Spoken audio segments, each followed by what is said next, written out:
Assalamualaikum warahmatullahi wabarakatuh. Perkenalkan, nama saya Clarista Aurelia Saputri, mahasiswi Ilmu Gizi Angkatan 2019, kelas 4 A1. Pada mata kuliah MPM 2 ini, saya akan menjelaskan mengenai teori dari kepemimpinan. Dalam literatur, disebutkan bahwa teori kepemimpinan telah disempurnakan dan dimodifikasi seiring berjalannya waktu, dan tidak ada teori yang sama sekali tidak relevan. Relevansi ini bergantung pada konteks penerapannya. Tipe-tipe kepemimpinan yang diaplikasikan dibagi ke dalam beberapa fungsi sederhana. Tipe-tipe dari kepemimpinan diterapkan dalam fungsi yang berbeda-beda, sesuai dengan apa yang diperlukannya. Yang pertama dari tingkat presisi, tingkat kepercayaan, kepekaan, kepedulian, dan keahlian teknis yang tinggi. Yang dimana hal ini mungkin berbeda daripada portofolio yang berorientasi pada manajemen sederhana saja. Pada intinya, berarti bahwa situasi, konteks, dan budaya lingkungan kerja, undang-undang, peraturan baru, informasi yang berlebihan, kompleksitas organisasi, perkembangan psikososial sangat berdampak pada konsep kepemimpinan, membuatnya sepadan dengan dinamika organisasi yang berubah. Teori kepemimpinan dibagi menjadi 4. Yang pertama ada trait theories, behavioral theories, situational, dan contingency theories, dan yang terakhir reciprocal theories. Yang pertama adalah trait theory. Trait theory ini mirip dengan teori di Greatman, yang di mana ini diasumsikan sebagai bahwa pemimpin yang lahir diberkahi dengan ciri fisik dan karakteristik kepribadian tertentu yang membedakan mereka dari non-pemimpin. Mereka memiliki keunggulan intelektual, diantaranya ada karisma, kepintaran, dan kepercayaan diri. Selain itu juga ada fisik, seperti tinggi badan, menarik, dan juga ada sifat kepribadian yang akan membuat mereka menjadi seorang pemimpin yang baik. Berikut adalah menurut Ekval dan Arvonen pada tahun 1991. McCall dan Lombardo pada tahun 1983 juga menyebutkan bahwa keberhasilan maupun kegagalan mengidentifikasi 4 ciri utama yang digunakan oleh pemimpin untuk berhasil ataupun tergelincir atau gagal. Di antaranya yang pertama ada stabilitas dan ketenangan emosi, yang dimana hal ini termasuk ke dalam tenang, percaya diri, dapat diprediksi, terutama pada saat sedang stres. Selanjutnya, mengakui kesalahan. Mengakui kesalahan daripada mengerahkan energi untuk menutupi. Lalu, keterampilan interpersonal yang baik. Hal ini dimaksudkan sebagai mampu berkomunikasi dan juga membujuk orang lain tanpa menggunakan taktik negatif ataupun koersif. Selanjutnya, luasnya intelektual. Hal ini diartikan sebagai mampu memahami berbagai bidang daripada memiliki bidang keahlian yang sempit. Selanjutnya adalah behavioral theory, atau teori pada kebiasaan.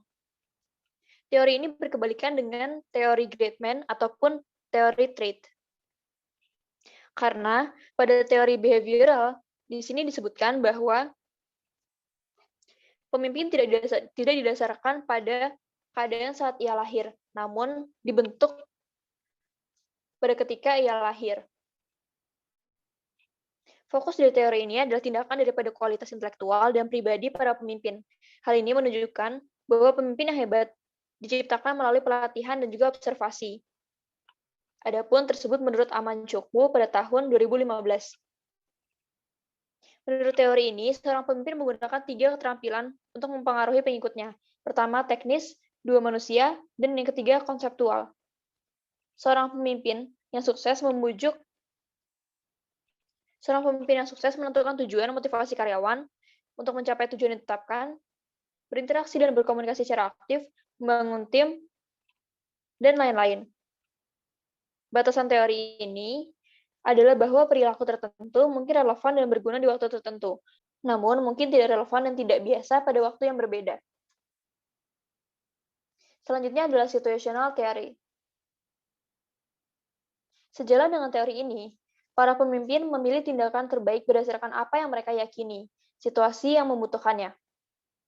Gaya kepemimpinan ini berbeda sesuai dengan keadaan dan kepemimpinan yang efektif dianggap relevan dengan tugasnya.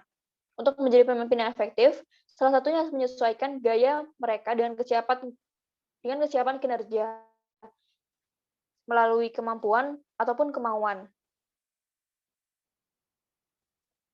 Teori ini dikembangkan oleh Hersey dan Blanchard pada tahun 1969 yang kemudian dikategorikan ke dalam 4 tipe.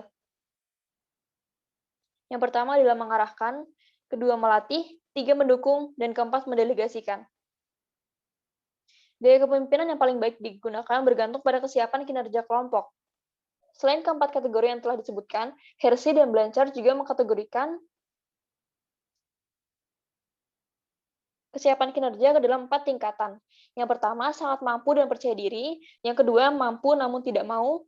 Yang ketiga, tidak mampu namun percaya diri. Dan yang keempat, tidak mampu dan tidak percaya diri atau insecure. Selanjutnya adalah kontingensi teori. Teori ini menetapkan bahwa tidak ada satu gaya kepemimpinan yang cocok untuk semua keadaan. Hal ini disebutkan oleh Fiedler pada tahun 1964. Gaya terbaik untuk digunakan dalam situasi tertentu bergantung pada jumlah variabel, yang dimana tidak ada satupun cara yang tepat untuk memimpin karena internal dan eksternal dimensi lingkungan membutuhkan pemimpin untuk beradaptasi dengan situasi tertentu. Adapun hal ini disebutkan oleh Greenleaf pada tahun 1977. Berdasarkan teori ini, keefektifan seorang pemimpin bergantung pada apakah kualitas dan gaya mereka sesuai dengan kebutuhan spesifik dari lingkungan tersebut. Lalu yang terakhir adalah reciprocal teori atau pengaruh timbal balik. Hal ini dimaksudkan perilaku pemimpin tertentu menyebabkan perilaku bawahannya, dan tindakan bawahan tertentu dapat menyebabkan pemimpin mengubah perilaku. Hal ini disebutkan oleh Lutyens pada tahun 2019 dan juga Starkey pada tahun 2001. Teori pengaruh timbal balik ini adalah kenyataan di sebagian besar organisasi. Sebagai contoh, pertimbangan manajer sebuah perusahaan yang berdedikasi pada misi peningkatan kualitas dari suatu produk. Bagaimana perilaku manajer ini dipengaruhi oleh bawahan? Sudah jelas, jawabannya adalah bahwa pemimpin akan mengawasi anggota tim yang tidak tampil baik dan akan longgar mengawasi orang lain yang memenuhi misi produk mereka. Sebagai contoh lainnya, misalkan seorang CEO dari sebuah perusahaan yang memiliki seorang manajer kualitas terbaik yang sangat pemarah. Meskipun CEO ini memiliki otoritas atas anggotanya dan mampu memerintahkan individu tersebut untuk melakukan banyak pekerjaan, namun CEO ini mungkin takut akan amarah bawahannya dan akan mengubah gaya kepemimpinannya untuk mengakomodasi individu ini. Dalam kasus ini, manajer mungkin memberikan pengaruh yang lebih besar pada CEO daripada pemimpin yang mempengaruhi bawahannya. Dan berikut merupakan sepenggal kata dari seorang ibu presiden yang pernah menjabat di Amerika Serikat. People who are truly strong lift others up. People who are truly powerful bring others together. Orang yang memiliki kekuatan akan mengangkat yang lainnya. Namun, orang yang benar-benar memiliki kapasitas kekuatan yang lebih akan membawa mereka secara bersama-sama.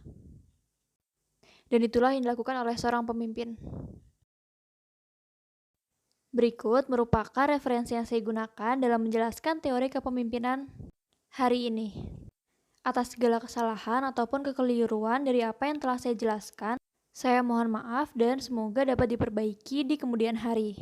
Terima kasih. Wassalamualaikum warahmatullahi wabarakatuh.